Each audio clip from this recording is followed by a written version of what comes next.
for example, if you're eating herbicides, pesticides, and fungicides on your food, and that disrupts and kills bugs because it disrupts their essential enzymatic pathways in the body, how much of that stuff do you need to eat before it kills you? Welcome to the Beautifully Broken podcast. I'm your host, Freddie Kimmel, and on this show we explore the survivor's journey, practitioners making a difference, and the therapeutic treatments and transformational technology that allow the body to heal itself. Witness the inspiration we gain by navigating the human experience with grace, humility, and a healthy dose of mistakes. Because part of being human is being beautifully broken.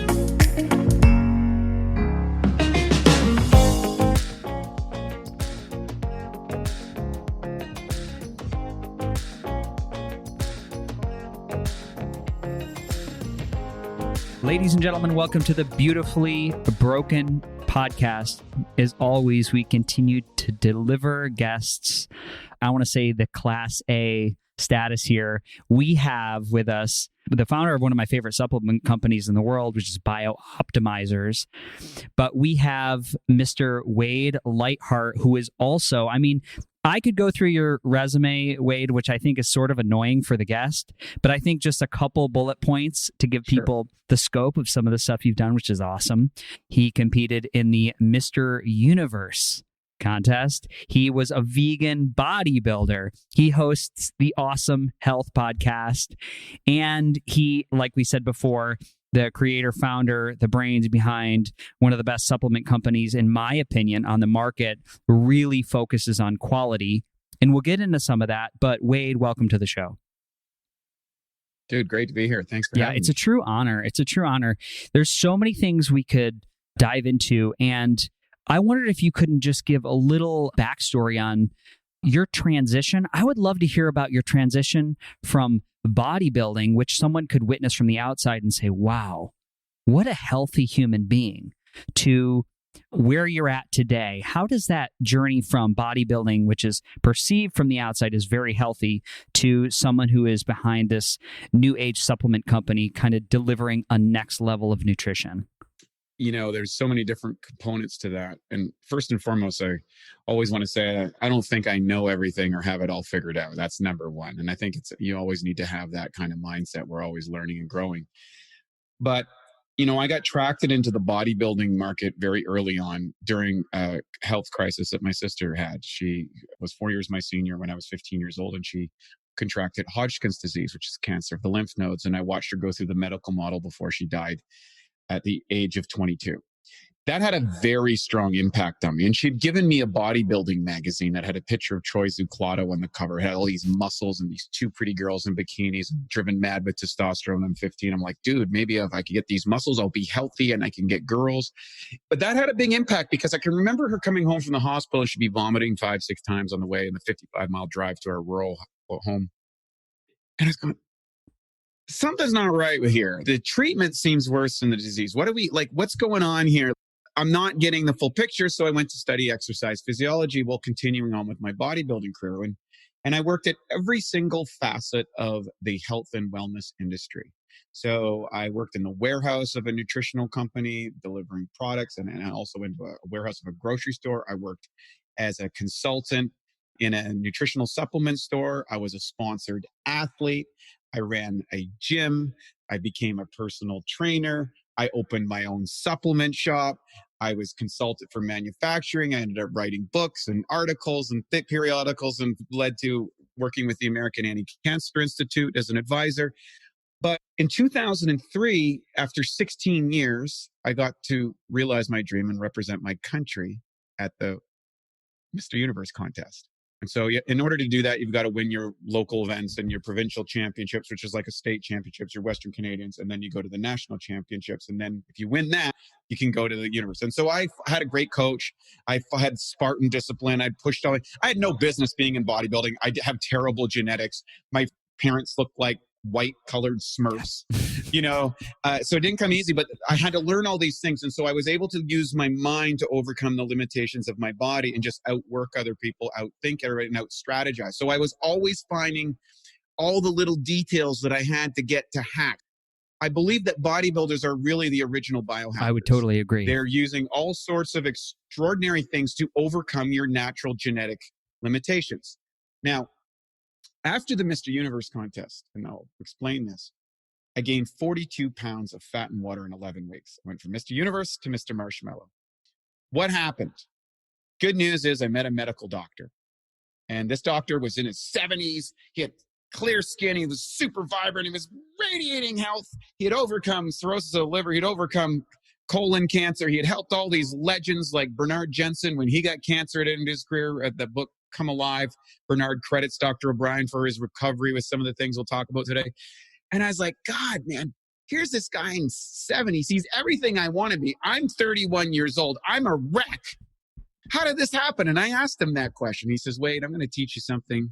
And this changed my life, and it'll change our listeners' life. He says, you've learned to build the body from the outside in.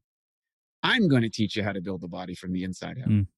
And that landed on me big time.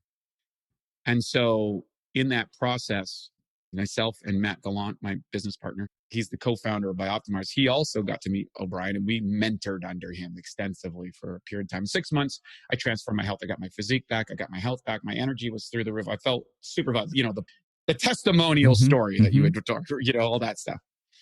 And we started a company educating people about what happened. And what we realized is that most people are attracted into the fitness industry or sports industry for one of two areas: aesthetics or performance, which we call two sides of the biological optimization triangle.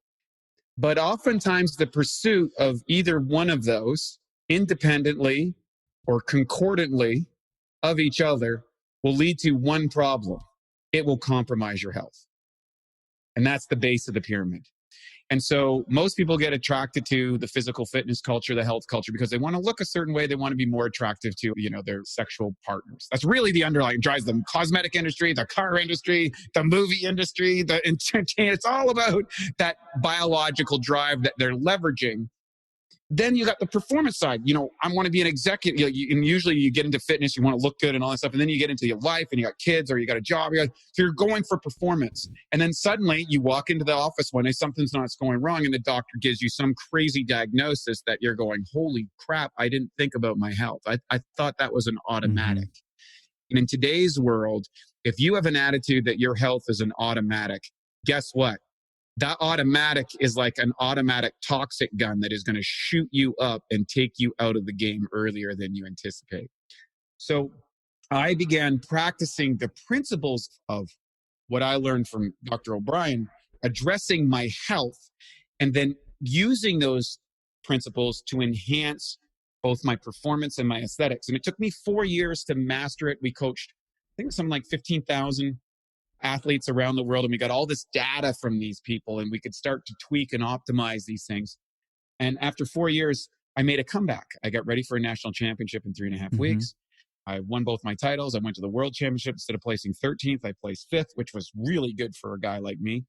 And after that, I was like, you know what? I'm comfortable really taking this on a wide scale. And we've done that. And then the company came out to become BiOptimizers as it's known today, because we recognized there were specific areas that were really big holes in the nutrition industry, particularly around digestion, nervous system optimization, brain optimization, and these things. And so we always focused on education first. You cannot supplement your way out of a bad diet. You cannot hack your way out of a horrible lifestyle. You have to be able to leverage the tools and techniques and practices into a habitual routine on a day-to-day basis that will allow you to embrace your biological potential. Yeah, I couldn't agree more. I feel like, especially in this biohacking movement, for me, it's always, people get in for a reason, and then it's like, what is the why behind it that's really going to drive it home and bring it to this place of the heart? And I think what you just mentioned, there's a little bit about where the holes are in people's health and the big gaps. And I think, without getting into the current situation we're in the world, I think everybody has been forced to reevaluate that health, longevity, it's not a given. Whatever you perceive the situation to be, but we're all forced to really look at what's going on with our bodies. And while the human microbiome is divine as it is, why are some of these people that are 40 years old, 35 years old, 51 years old contracting a virus and boom, going down? I would love to hear about why the role of digestion for you has been such a core principle of correcting the ship first. Because I've heard you speak. I've heard you speak about this a few times, and I'm of the same belief, and I'm also of the understanding that within the chronic Lyme community, toxic mold, any of these long-term chronic fatigues, that digestion, it's like always the first dial on the dashboard of the car that goes, and people don't always make the connection. So I'd love you to speak about that just for a moment. Yeah, there's two things that's relative to this. One is the unintended consequences of rapid technological innovation. That's the first cause. The second cause is a basic assumption that I made, and that almost every single person within the holistic health industry, the medical industry, whatever authoritative industry, and then personalized thing makes. And that is, I am what I eat. And you are what you digest, absorb, and utilize, as well as what you eliminate. And so it's a single canal from your mouth to your butt. And the reality is, when food is in that canal, that does not mean that it is inside the cells where you need it. There is 5 stages, essentially, and there's a lot of, you could break that down, but there's 5 distinct stages of digestion, which is the conversion of what you consume into either energy units or building blocks. And in order to have that, you're not getting the nutrition you want, or you're over-toxifying yourself because of the unintended consequences of technological innovation. So let's back the truck up. If you go to the emergency ward right now, 12% of the people being checked into an emergency hospital situation are gastrointestinal related issues. 100 million people in this country are suffering from some sort of digestive condition on any given day. 25% of those are on prescription medications. And this keeps growing each and every day. Why? It all goes back to an interesting event that happened in 1945. And that was the dropping of the nuclear bomb in Japan. Now, that ended the war. However, when the war ended, a couple of things happened. Number one, all the bombs prior to that were made out of nitrogen. We didn't know what to do with the nitrogen. What are we going to do with that? Number two, there was a baby boomer explosion. All the governments of the world are like, how are we going to feed the people? We don't know. So government got involved in creating agricultural programs in order to produce mass quantities of food for a rapidly growing population. Now, there was also technology, distribution, information, the demand for products around the world. So we radically altered the production and distribution of the food supply. So in 1900, the US Congress was concerned about the degradation of wheat products. It was 90% protein. Today, it's less than 7%. That's how people in the Middle Ages could live on bread. Okay? They could get all the nutrients in it. If you were to eat a peach today versus a peach in 1955, you would need 55 peaches today to make one peach's nutrients in 1955. Well, how did this happen? Well, when we started producing en masse, we used to grow gardens with 7 types of crop rotation. We'd grow one food on it. We'd grow another food. One year, we would grow hemp and plow that into the ground because it reconstituted the soil. And then we would let 1 year it go fallow. And you would change this because different foods will make nutrients and different foods will extract nutrients. And so you would rotate it. But when we went to large monoculturing to support this group and we started using, guess what? We still couldn't produce enough food. So we said, hey, why don't we take this extra leftover nitrogen and put that on the soil because it makes the food grow better? Well, it does, but guess what? It degrades the protein further. It disrupts the enzyme production. We don't extract as much vitamins and minerals because you need enzymes to get your protein to get your minerals to get your vitamin. It works for plants. It works for people. This is a way for biological organisms. Without that chain, it doesn't work. So now we have a decrease in the nutrient quality. Now we're not plowing the soil in so that we're losing minerals out of the soil. So now the food has less protein, less enzymes. Oh, we're spraying them because guess what? We still can't produce enough food. The plants are getting weaker because they create proteins to protect itself from the bugs. So we said, hey, let's put herbicides, pesticides, and fungicides, which disrupt the enzymatic activity of bugs. And enzymes are so critical. There's 25,000 different chemical reactions that we're aware of that enzymes raise. There's probably thousands of more. And the difference between stones, plants, and people is your enzymatic capacity of the body and how vibrant and how much of that you have and how many quote unquote metabolic checks you can write in your system. So guess what? That still didn't work after so many decades. So now we needed to get genetically modified food, because then the bugs can't recognize the food. They eat the food, it doesn't support them, the bugs die. So guess what? Now we have food, quote unquote. We have continued with the definition of food from 70 or 80 years ago, but we don't know what food was like 70 or 80 years anymore. Most people have never grown up with it. And so now all of these agents, for example, if you're eating herbicides, pesticides, and fungicides on your food, and that disrupts and kills bugs because it disrupts their essential enzymatic pathways in the body, how much of that stuff do you need to eat before it kills you? I don't know. But what we do know is there's a rapid rise in three things, which was predicted by Dr. Edward Howell in his book, Enzyme Nutrition and Food Enzymes for Health and Longevity. He took all these species, he fed them a chemicalized, enzymatically deficient diet, all that sort of stuff. And guess what? By the third generation, they exerted strange sociological behavior. In other words, not innate to those species. Humans are the dominant species on the planet for their ability to work in groups and to work in large organizational structures. That's what separates us from the animals. Suddenly, we're divided about everything anymore. Second thing he said, we would see a massive rise in genetic diseases because there was all these genetic mutations within the species. Well, if you see the rise in genetic mutations in the last 100 years around the planet, it's extreme and does not fit any sort of evolutionary biological model. Third thing, the inability to procreate. What is the rise of fertility clinics around the world and people that can't have kids anymore? Massively. And every single industrialized nation starts to see a drop off in the birth rate. So people worry about population expansion. If you look at evidence, the best way to stop population expansion is to create a radical industrialization of that society, because as soon as you do, guess what? The birth rate drops. All of this coincides together to give us a world that today's people, they're 20, 30, 40 years old, are living in a world, they're not eating the food that their parents had. Then they're subjected to tens of thousands of different chemicals. We have no idea what they do independently, let alone in conjunction. We increase sedentary lifestyles, which movement is the key to remove toxins out of the body. It's a lymphatic system response. The lymphatic system is 3.5 times the volume of the blood system, and any textbook or any education you get in university talks all about the blood system, the respiratory system, all these other systems, the muscular system, the nervous system. It doesn't talk about the lymphatic system. Very, very brushes over that.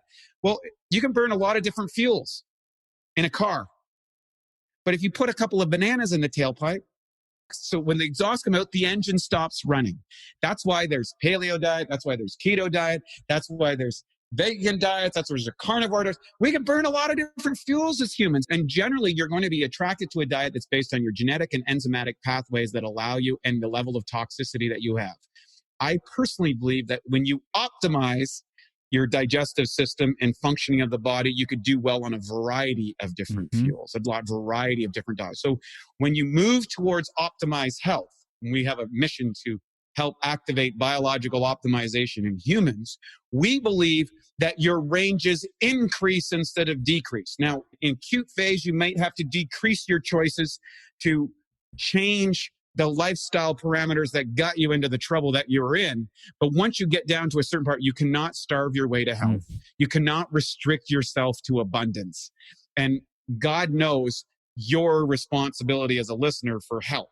So the reality is we have to take ownership of our health and assemble a team of experts around us to give us the information we need. Now we'll take it back to digestion. So single canal from mouth to your butt. This is the source of assimilating the food that you need.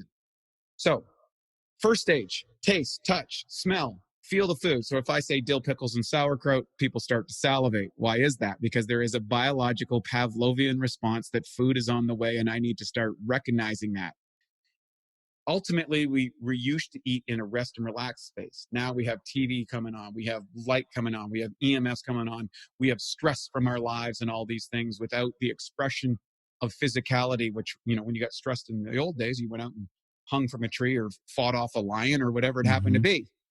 Well, now it's a big deal. I mean, think about this. The coming of a man in society In most tribal societies, which is what humans grew up in, you had to kill a bear, or you had to kill an elk or a buffalo, or you had to kill some ferocious animal just to be a man. Okay? I'm like, we're like pounding our chest because I went to the grocery store and got everything on the grocery list today.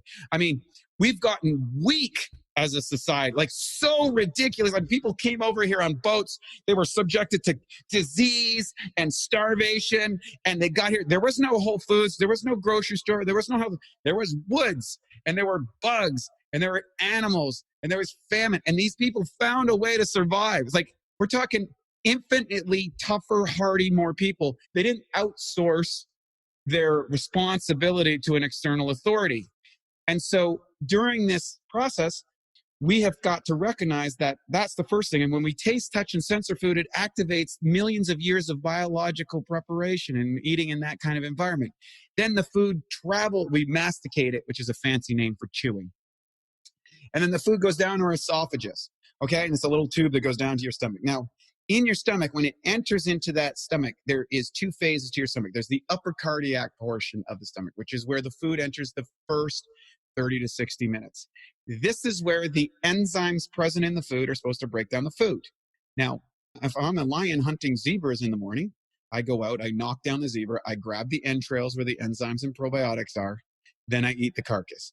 If I'm a bear grabbing a salmon, I eat the guts and then I eat the salmon, or I eat a blueberry, I eat the whole thing. I get the bacteria that was on it. I get the enzymes in the fruit. If I'm a cow or a horse, I'm trying to get the most enzymatically rich sprouts and the greenest, most vibrant food where all the nutrients and enzymes and workers are. But we're the only species on the planet that cooks their food, irradiates foods, makes it antibacterial because we're so weak. Our immune systems are so weak, we can't tolerate a little bit of bugs. We can't tolerate. So what happens after that first 30 to 60 minutes, if you don't have the enzymes present, well, your body has to manufacture enzymes, which has huge enzymatic costs, which is why people feel tired after a big meal. But it's not because it's tryptophan. It's because you ate too much and all your enzymatic production is going away from your brain, away from your heart, away from your toes and your nose and all that stuff. And it's shunted into your guts to try and break down this mass of food that you can't break down. Next thing. Hydrochloric acid then comes into the stomach at 30 to 60 minutes. There is not a big bowl of acid sitting in your stomach waiting for something to plop into, like, crap into a toilet bowl. It comes in 30 to 60 minutes. The key component to create hydrochloric acid is actually hydration. Most people are chronically dehydrated. How do I know that? I tested hundreds and hundreds and hundreds of people on what's called an electrointerstitial water scan at my clinic when I ran it in Vancouver way back in the day. And guess what? Everybody that came into that clinic, they were all dehydrated. I think I found like 2 people out of hundreds and hundreds and hundreds who were not fully hydrated. And that means they can't produce enough hydrochloric acid. And the average 40-year-old has less than 30% of the enzymes present they had at birth. And they have less than 30% of the hydrochloric acid they had at birth. So guess what happens? The food starts to ferment. The esophageal sphincter, which is a little flap on the top of your stomach, pops open. And whatever mixture of acid in food that you have starts to splash up and creates acid reflux and heartburn. If you feel the food sitting in your stomach like a rock, you don't have enough enzymes to break it down. If you're getting acid reflux and heartburn, that's because you don't have enough hydrochloric acid to further create the digestion. Isn't that when I go to my doctor to get my proton pump inhibitors? Right. And if you look at the literature and the research, you're only supposed to be on a proton pump for 4 to 8 weeks. Because it has severe complications, because hydrochloric acid does 2 things. 1, it changes the pH of the stomach and food chyme, which activates some enzymes and deactivates others. And various amino acids and things are cleaving at different points of that process. The second thing, and maybe the most important thing that hydrochloric acid does, is it serves as a disinfectant. It donates positively charged ions to kill foreign invaders, like insects, like parasites, like bacteria, and like viruses. That's what its job is. And when you have lower hydrochloric acid, as we age, we're more susceptible to that. It's an open canal into the body. Guess what? We got problems. After that, the food, exits the stomach, our body produces a wonderful thing called bicarbonate buffers, which is a fancy name for alkaline minerals. And that buffers the acids so that it doesn't burn our intestinal tract. If the acids aren't being buffered because of low mineral content in the body, you start getting things like duodenal ulcers and these type of things where you get perforations in your intestines because your intestines aren't made to have that kind of stomach acid in. This final stage is all this food chain enters into your intestines. Inside of there, at various stages, there are different types of bacteria. 10% good, 10% bad, 80% operatives. I call it the good, the bad, and the ugly. I love that film. Well, the reality is these probiotics operate within a symbiotic relationship in our body. They're hooked to our nervous system. They make our neurochemicals. When you are craving ice cream and Doritos at 2 o'clock in the morning from 7-Eleven, there's a reason. It's because the bacteria in your stomach want to be fed. That's not your food craving. That's the bacteria that are being supported by it running your nervous system. And people have a hard time believing that. But the reality is if we didn't have any bacteria in our stomach or in our intestines, we'd all be dead. And so these guys, there's 10 times of those compared to our cells, at least. There are hundreds of different strains. They're discovering new strains all the time. And these things complete the final stage of digestion. In other words, they convert the pre-digested food into either energy units or into building blocks. And what it doesn't use needs to be eliminated from the body, or it becomes a toxin. And because of the use of chemicalization, because of the use of widespread use of antibiotics and a variety of different chemical elements, we get holes, perforations in the biofilm in our body, which is like a mucoid layer that protects the insane. And when you get holes in there, you actually start dumping crap into your blood. Feces are entering into your blood. These things start floating around and causing all kinds of problems. You get pathogens floating in the system. You get all these fungal things, all that sort of stuff starts going on. And the bottom line is the final stage is elimination. So we've gotten so weak in our lower abdomen, right? First off, there's a lot of women can't get on a trampoline without peeing their pants. And a lot of men can't pee properly in the thing because they have lost prostate control in their body because we sit all the time and we don't act and we don't stand, we don't squat, we don't move all the time like our ancestors did. So any muscle that doesn't work, atrophy. So in strengthening the pelvic floor is a critical component to strengthening the internal muscles that we do not see on a bodybuilding stage. There's something that is essential to our functioning as well as the peristaltic smooth contraction of the body, right? Which require key elements like magnesium in order for that to work. And then the elimination happens. So anytime there is a disruption in any part of that, not only does it cause some nutrients not to be absorbed or toxins to be absorbed, but it also compromises the next stage. And that's how we've got into such a digestive error. So I could make all kinds of products. I can make all kinds of supplements stuff. If I haven't addressed someone's digestion first, I'm only getting a fraction of that product into the cells where the body needs it. And that's why we started our company focusing on digestion, because I had my own digestive crisis. I went through that and I learned about it. And thankfully I had that crisis because there's a great book called The Crisis. The Obstacle is the Way. When you run into an obstacle, oftentimes that leads you to a whole career point. And that's why we're on this podcast from your situation. Totally. I mean, it's the shaman's experience. Most shamans are birthed into this transcendent healing work because they've had this crisis within their own body. There's so many things. The digestion, I just want to parallel that. I have never done an episode on abdominal adhesions, but because of the metastatic cancer I experienced, because of where it went in my abdomen, I had to have, pelvis to sternum, cut open, take out all your small bowel, let's pack it back in, stitch it up. Shortly after that surgery, I started to have, I'll never forget this. It was 2 months after surgery. I was eating clams and there was a lot of fat in the meal. And because I had all this new scar tissue in my belly, I just got up the wrong way, small intestine twisted, and I was on the floor screaming. I had never experienced pain, had a partial obstruction of the small intestine, went to the ER, puked for 2 days. They gave me an IV. I went home. Over the next 10 years, I went to the emergency room 20 times. I had 4 more surgeries to go in and open up where I didn't know this, I learned it, but if you touch the small intestine with the human finger, it leaves a fingerprint. and the body starts to grow scaffolding. And all this scar tissue, you can imagine the intestine wanting to move around like spaghetti in a wet bag. It starts to stick like there's gum in there. So I had to, and believe me when I say there was no help or authoritative guidance on this issue, when doctors told me, they're like, we got nothing for you as opposed to cut you open again. That was it. So I have literally, I'm going to knock on plastic or whatever this table's made out of. But I biohacked my way out of that situation using, one was enzymes, serapeptase, high dose enzymes. And I just started to read. And another one was a mechanical manipulation of that tissue, actually just skin rolling.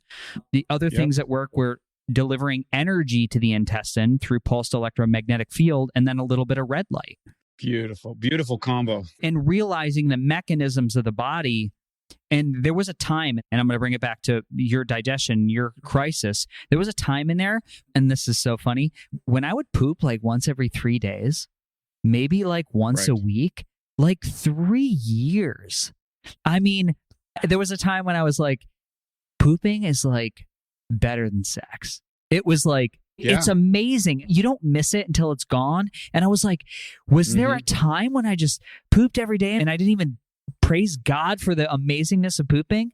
There was a time when it was just a normal body function. And I had to work so hard because of the surgery to get it back.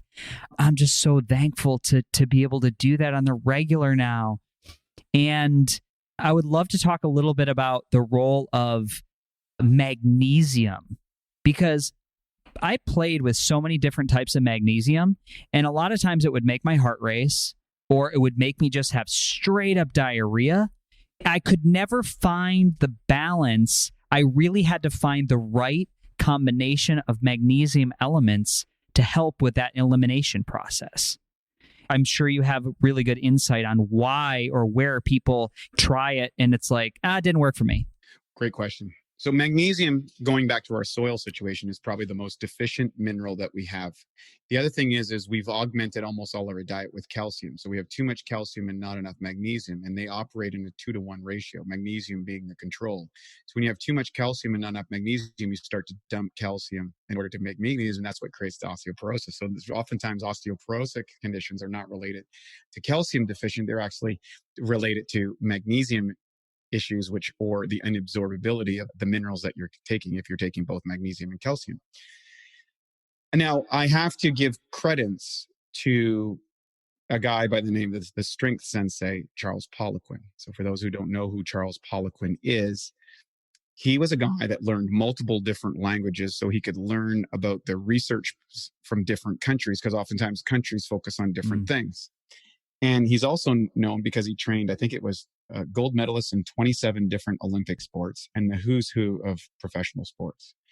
And he died not that long ago, much to urgency. But one of the things that he attended a conference with him at Bulletproof in California, out here in California.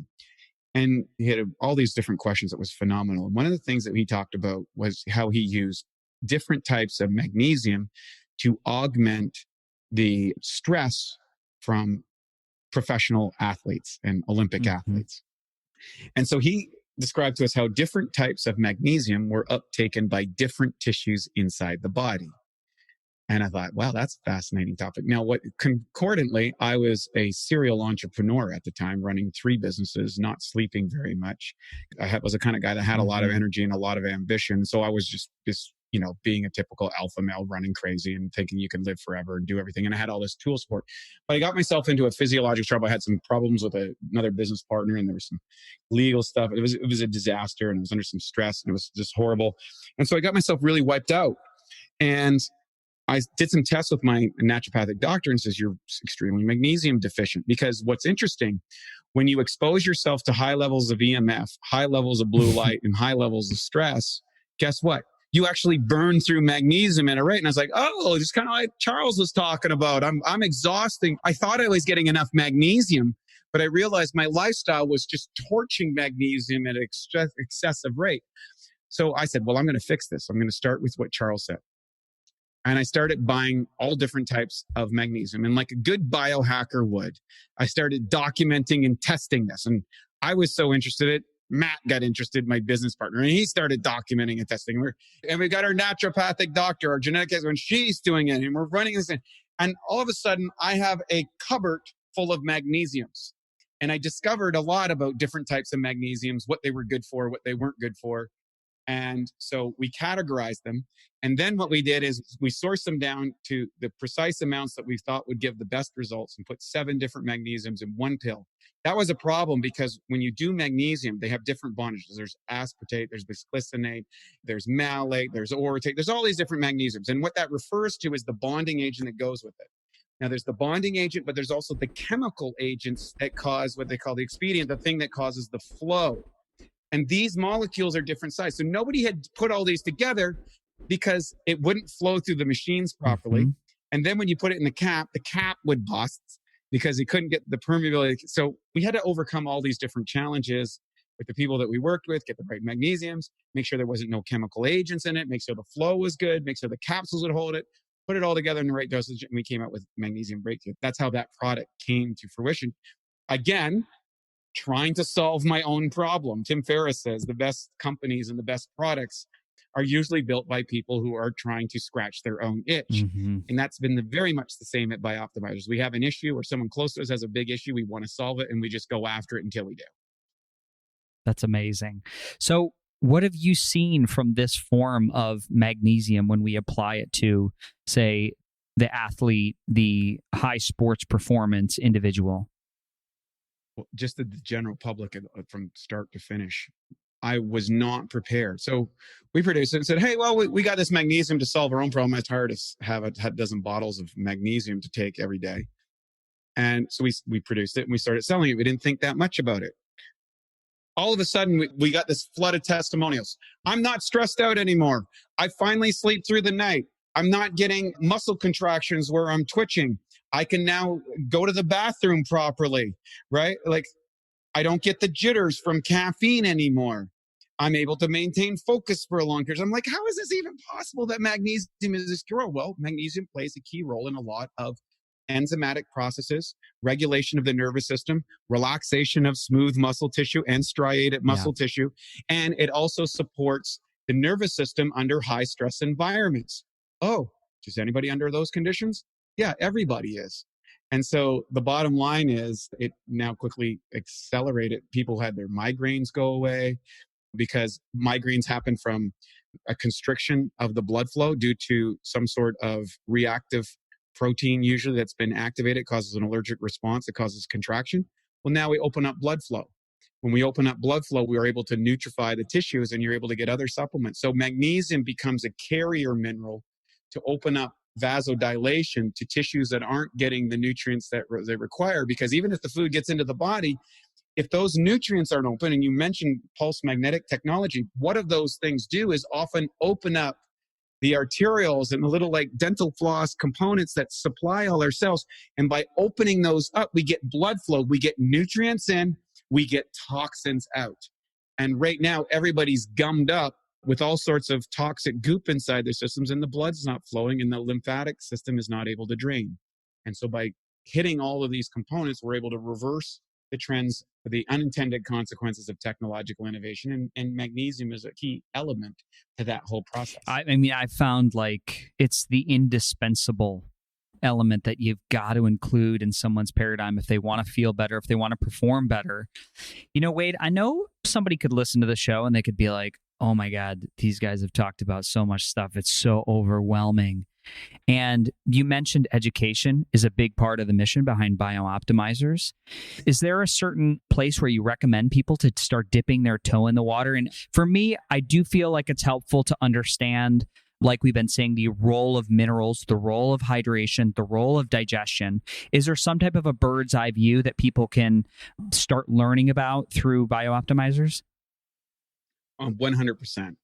So I ran into this problem my own self. And keep in mind, this is all I've done in my, like, I'm a health guy. This is what I've done from the time I was 15 years old. And I saw all this competing information. And what I recognize is like, okay, how does anybody, even with someone with a background, let alone someone that's not a background, like, I don't know how to fix my car. I take it to a mechanic, right? He knows what to hook up to it and what to fix and all that stuff. I need experts. I need someone to systematize the process. And so what I did is I thought about this for years and years and years, is how do I systematize this system? And I went, okay, what is the one common element of the body that every organ shares, every tissue? It's a cell. If we can make cells function properly, we should be able to make the health. And so there should be a hierarchy structure that we address in order to make the cell function. So I went, okay, well, everybody's talking about diet, right? Like, it's all about your diet, every expert. And then they tell you a totally different diet than the other expert. And I go, wait a minute, what's the common element here? And I said, okay, well, how long can you actually go without food? And you can go months. It's not comfortable, but you can go a long time without food. I've seen like people say 42 days. I think David Blaine did like 44 in a cage in Las Vegas.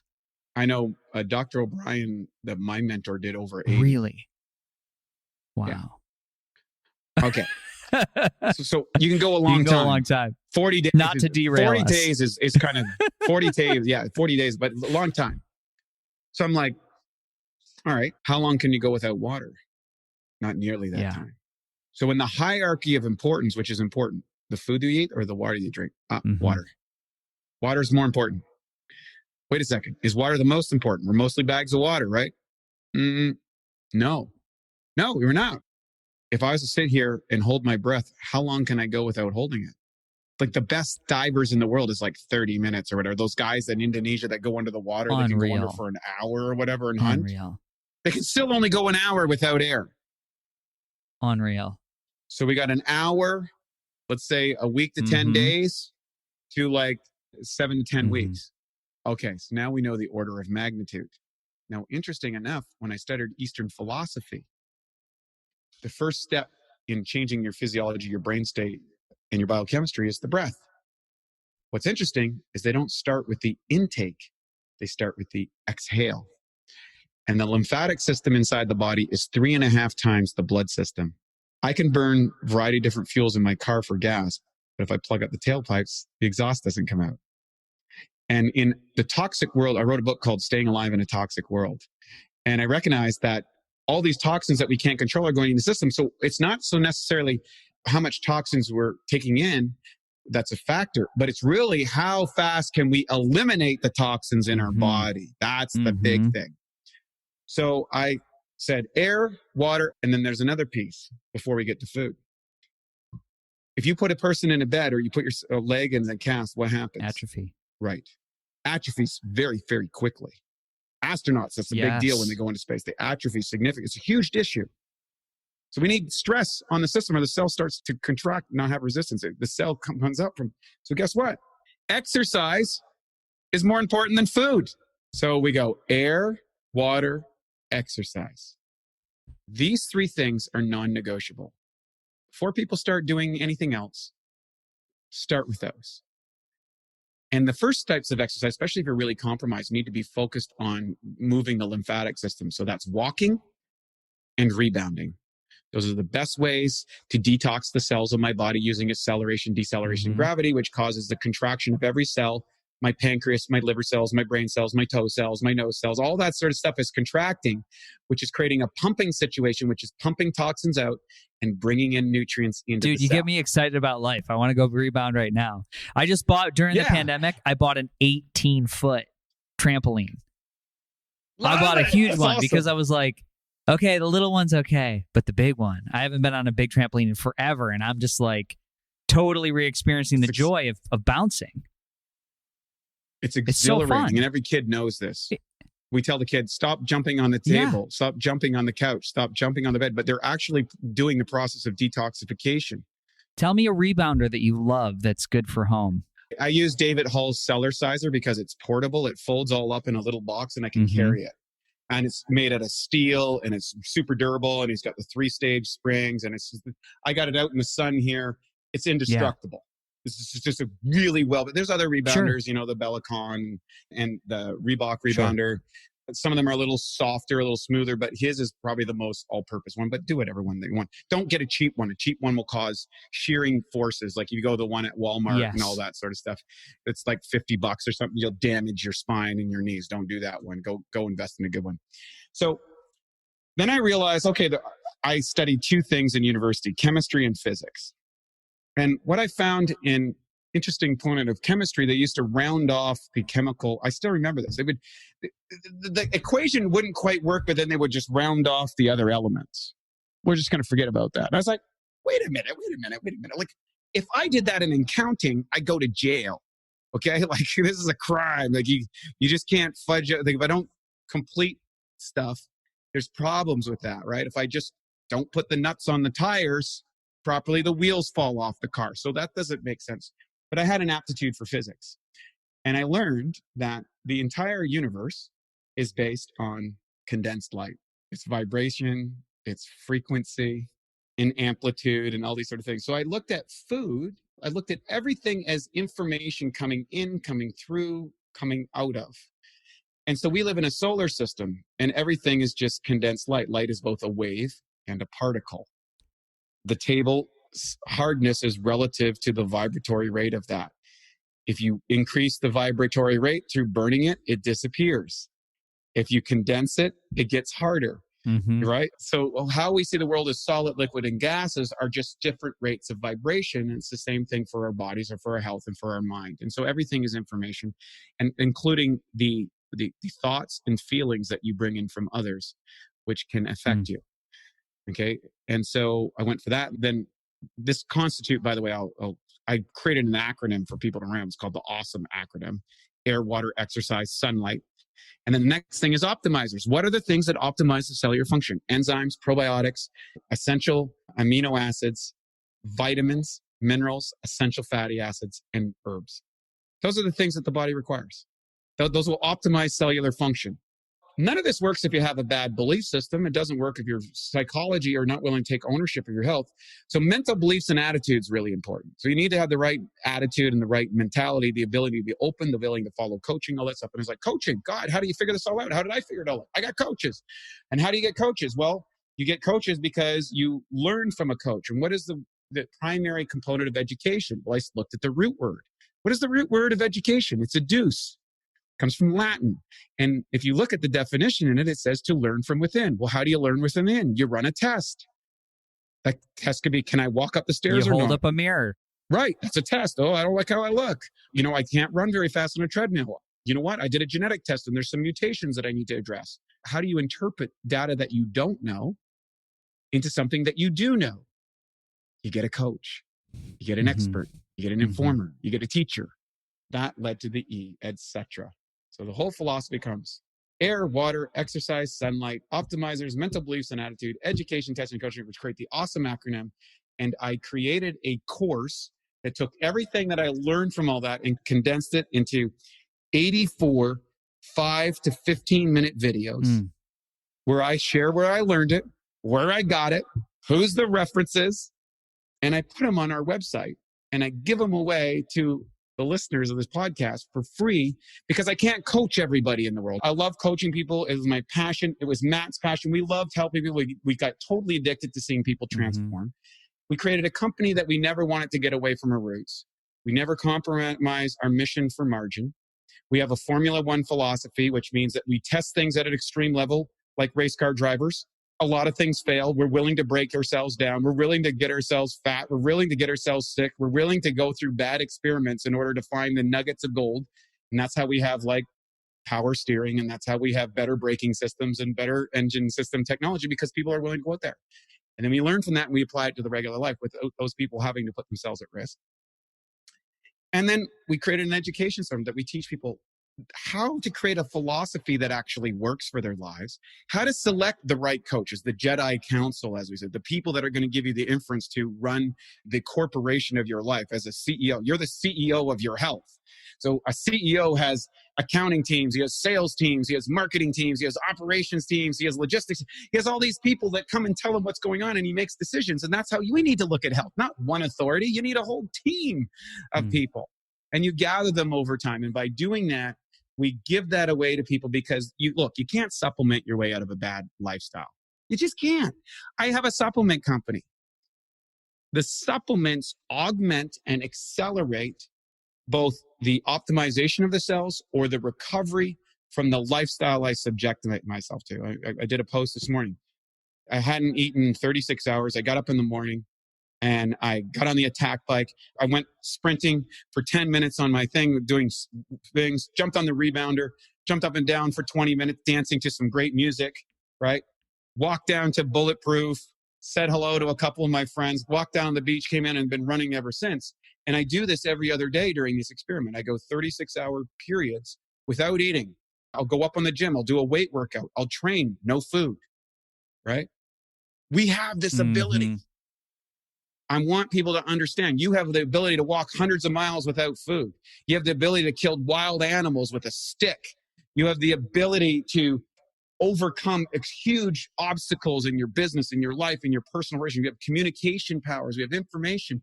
And suddenly we have outsourced all of this awesomeness, all of this power, all of this capability to externalize people who are telling us to worry about an invisible thing that's going to kill everybody and ruin our lives. That's a very, very dangerous belief system.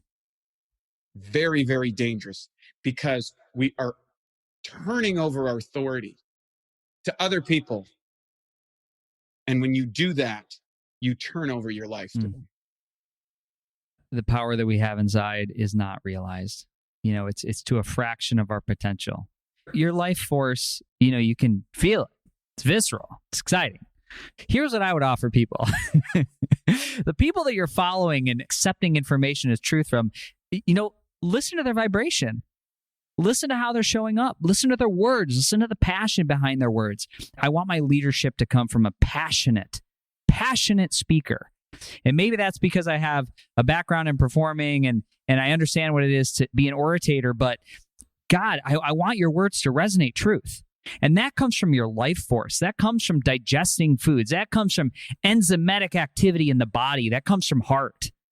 So I would just offer, anybody listening to this podcast, if you're following somebody that's not inspiring you and not getting you up off the chair to pump your fists, go look somewhere else, because there's plenty of people out there that are living their truth. They're walking the walk. They're eating the way they're supposed to eat. They're living the lifestyle. I mean, you can pick that anytime you listen to you talk on any show. Wade, you're like, boom, boom, boom, boom, boom. You're like, I'm on fire. I like being alive. I mean, it's so funny, the people that have platforms, whether it's political or health or entertainment industry, that I don't get that from. And I think it's so important. It's so important. We need to live in integrity. We need to show up in integrity. And for me, that's why I wanted you on the podcast. That's it. Plain and simple. Well, thank you. And everything that we kind of enjoy in life. And here's the thing: we've created a society of containment to people. When we were children, we ran and we looked at the grass and we smelt the flowers and we stared at the bugs and we got fascinated with the world. And then we went into school and someone told us to sit at a desk, and someone told us that we needed to learn this and we needed to learn that. And we learned about things in books, but we didn't go, and we start shutting down our sensory experience, our emotional awareness, to listen to this person so that I would get a mark. And if I didn't follow that system, what would happen? I go to detention. I'm being excommunicated. You're a bad person. You're stupid. You're not paying attention. You got ADD. How many people are going through life thinking that they're broken? They're not broken. The system of authority that is contracting you as a human is broken. And it's time to break out of it. And people go, well, it's risky to go against what the group think is. Yes. But if the group is running off the cliff to a Pied Piper, the riskiest thing to do is to follow the crowd. And Joseph Goebbels, maybe one of the most evil manipulators in history, leveraged a book called Propaganda.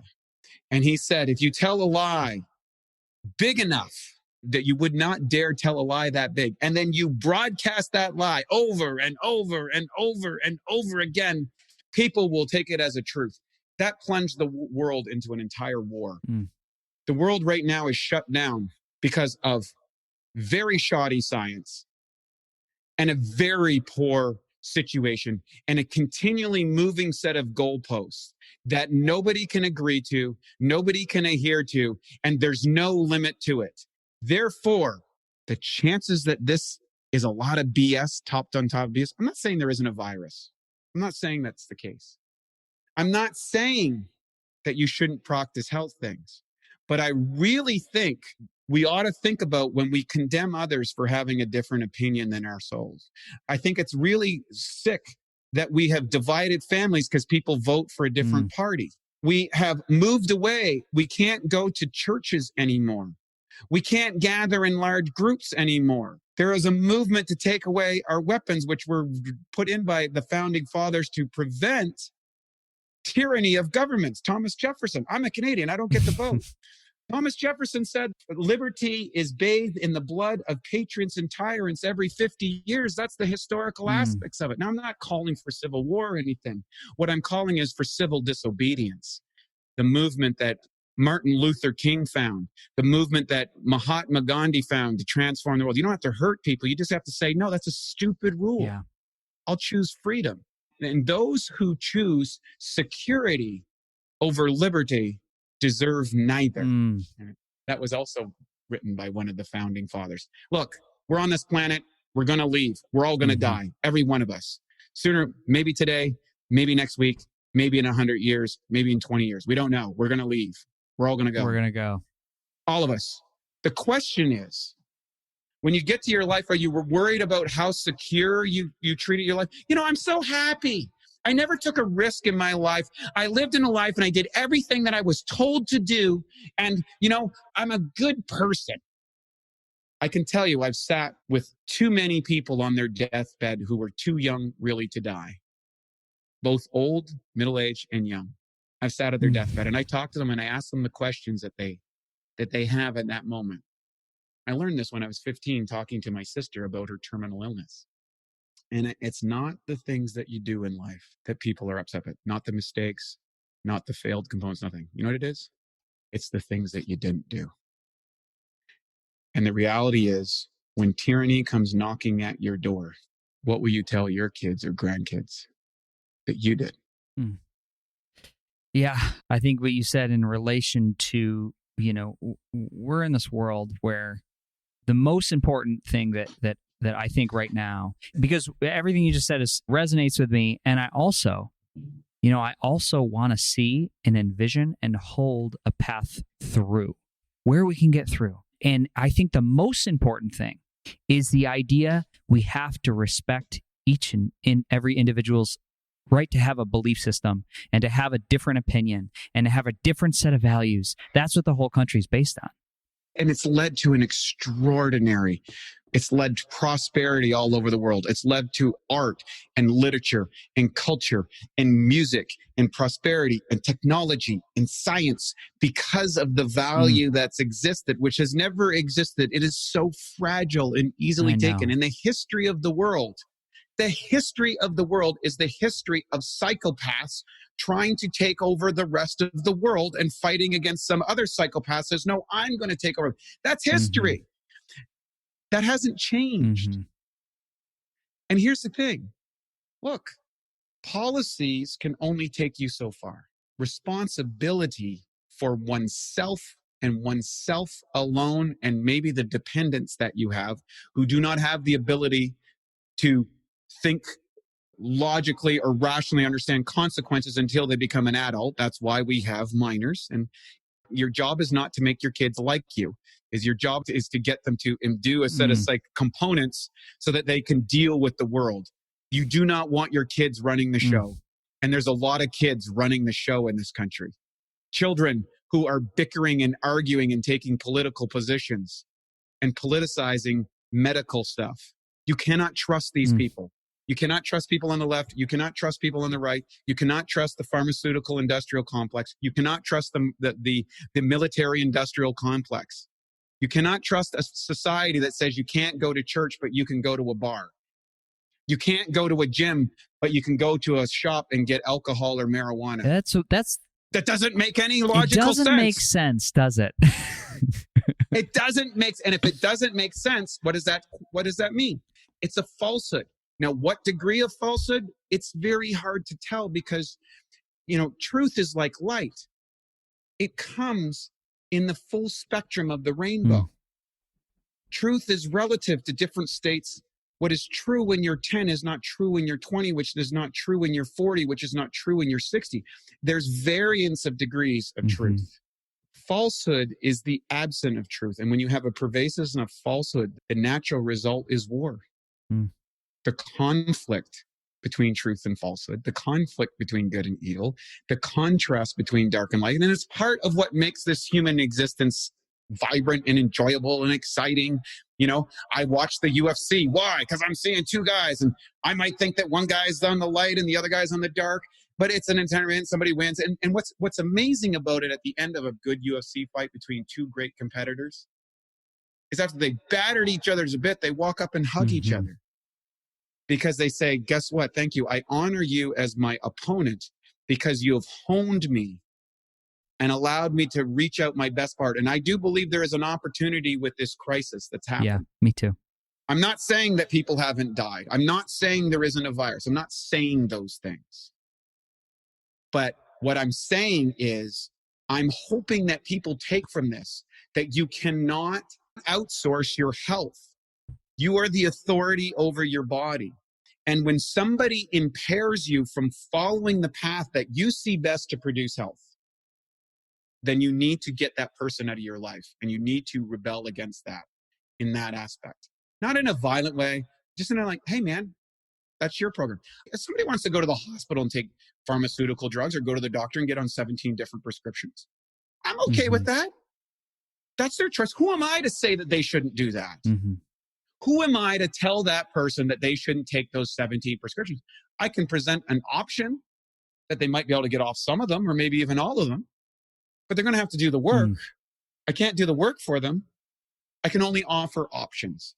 And the beauty of a democratic republic that which we find ourselves in is that you have a vast array of options in life.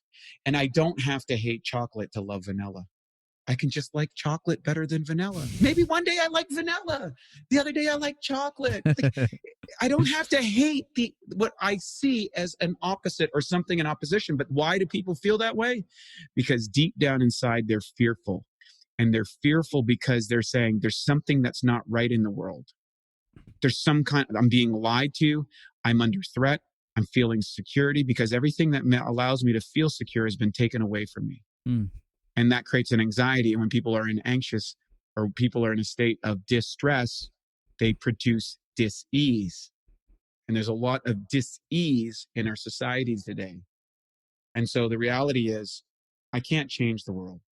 What I did is I got myself a home here. I got 4 floors of glory. We got food in the place. We got exercise in the place. We got my work in my place. I'm ready to stay here and camp out. And I'm in lockdown here at California. Can't go to the gym. I built one. Can't go to the office. I built one. Can't grow my own food. Can't get the food I want. Grow it. Can't get the supplements I need because the soil's deficient. Made the minerals. We have this ability. The people that founded this country, they were farmers. They were politicians. They were military leaders. They were inventors. They were philosophers. Did we get so stupid so sudden that we can't do all these things? Of course we can. But we got to give up comfort and we got to give up entertainment. I want to be entertained. I want to eat chips.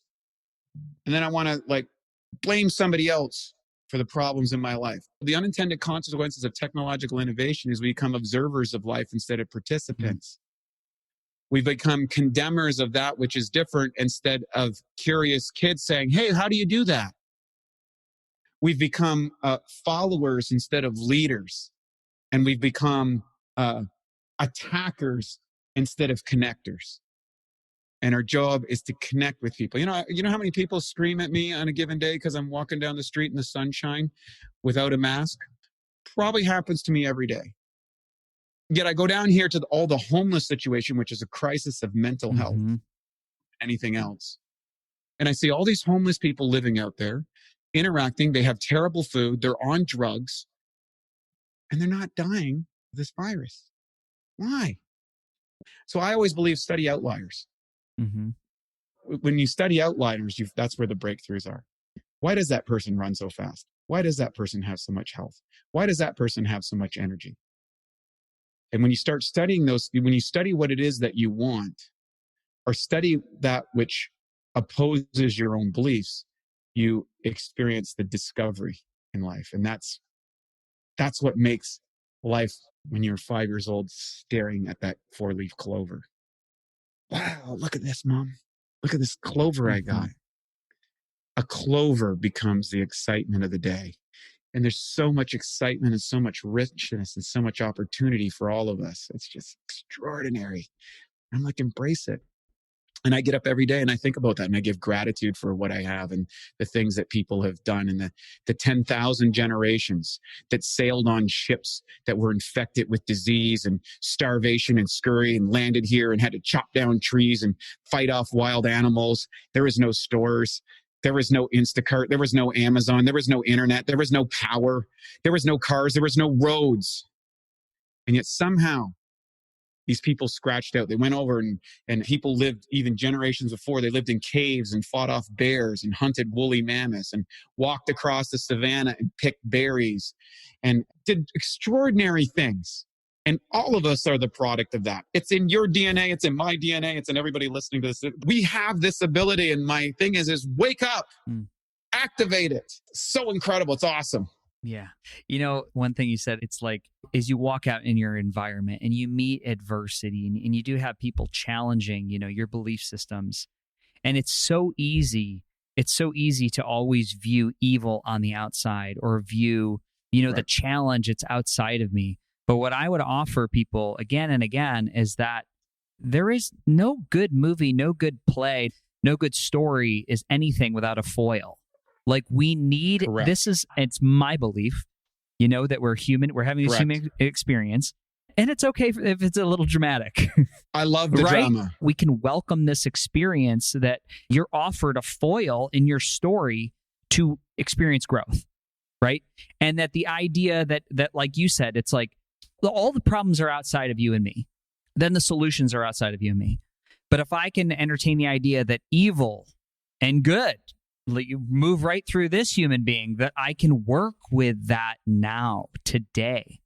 And if I can heal myself, we've heard how many great people have said that. Till this pandemic, I really didn't understand it to this level. If I can heal myself, I can heal the world. And in fact, that's all we're responsible. I'm only responsible for healing myself and any dependents I might have upon me who do not have the ability to do so for themselves. That's it. Mm-hmm. And I have a moral and an ethical duty. And I do believe a biological duty if we want the species to continue on to do those things. Yes. Because I'm here because of what my ancestors did. And the generations to come will be here because of what we do. And you need to do that to the passion that you are. And I do believe that if you offer solutions that are better than the ones in the past, that can be universally accepted ultimately because they are in alignment with what's good and what's wholesome and what's valuable, they will at first come up with extraordinary resistance. Then they will eventually become accepted and embraced. Wade, it is an absolute pleasure to have you on the podcast. I would love to have you on again.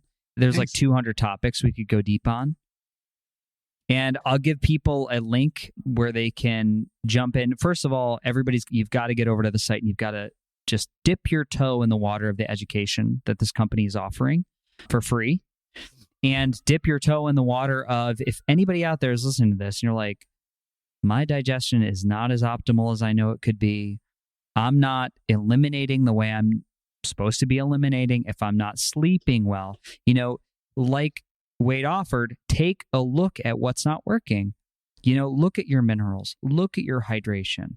I've never seen a person who's been hydrated well in all my years of coaching, ever. You can drink all the water if you want. If the water's not structured, if it doesn't have the right minerals, if it doesn't have the right light, because we're light beings, it's not going to work well with the light body. These are all things you can look at and learn about. I think, Wade, you would agree with me on this, that before you just go start buying anything, do the reading first. Educate yourself on how the body works. Look at the system that Wade put together. Awesome. You know, look at the pyramid and then think about, where do I want to start? Where do I want to dip my toe in the water? Because I promise you can feel better. The resources are there. And the sense of overwhelm has been solved by people like Wade, by people like myself. We're putting together platforms so you can sort through the piles of crap information and you can make a better choice on your life.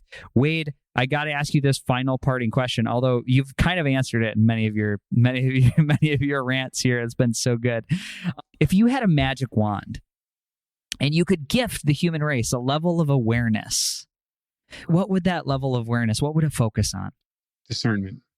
Discernment is the ability to sort the truth that's right for you.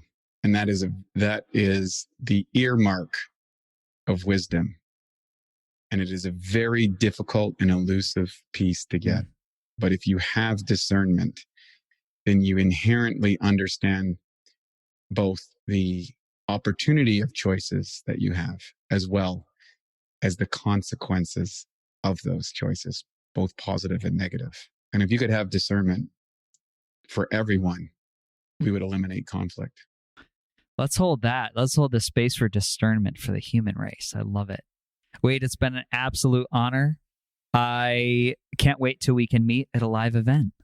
Hey, I got all kinds of things happening. So when you come out to California, come over to the BioHome. We'll hack it up, optimize it up, and have a great time. Thank you so much, Wade. Thanks so much. Have a great day. Ladies and gentlemen, you made it to the end of the podcast, and here we are at season 2. I think this is the beginning of something really beautiful. So one way to support the podcast is to head over to FreddieSaidGo.com and check out Freddie's Faves, where I've linked every 5-star product and healing modality you hear about on the show. Most offer significant discounts by clicking the link or using the discount code. Please know they don't cost you anything extra, and at the same time, they support the podcast through affiliations. So check out Freddie's Faves on FreddieSaidGo.com. My heart honestly thanks you for tuning in. And if you've enjoyed today's show, head over to Apple Podcasts and leave a 5-star review. It gives us the virtual thumbs up that we're doing things right. If you want to connect with me directly, I'm on Instagram at FreddieSaidGo or FreddieSaidGo.com through email. Now, this is a message from my vast legal team of internet lawyers. The information on this podcast is for educational purposes only. By listening, you agree not to use the information found here as medical advice to treat any medical condition in yourself or others.